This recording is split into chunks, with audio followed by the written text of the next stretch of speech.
Welcome to Kenton's videos. Enjoy the video. In this video, I will explain how to use paddle shifters in your Mitsubishi Lancer.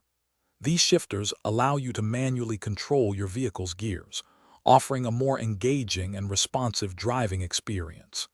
You can shift up or down without needing a clutch pedal, giving you direct command over your car's power delivery.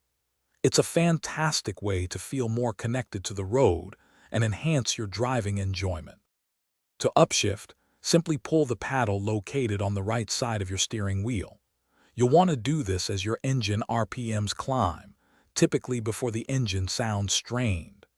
Upshifting into a higher gear allows your vehicle to accelerate smoothly and can also improve your fuel efficiency on open roads. Listen to your engine and feel the car's response for the best timing. For downshifting, use the paddle on the left side of the steering wheel.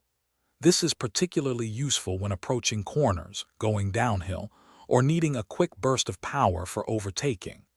Downshifting helps with engine braking, which can reduce wear on your conventional brakes and give you greater control.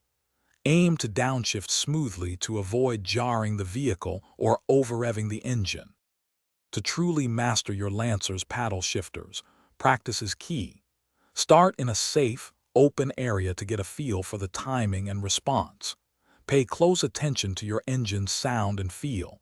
It will tell you when it's time to shift. Remember to avoid pushing the engine into its red line for extended periods. Enjoy the enhanced control and the more dynamic driving experience these shifters offer. Thanks for watching. Consider subscribing if we helped you.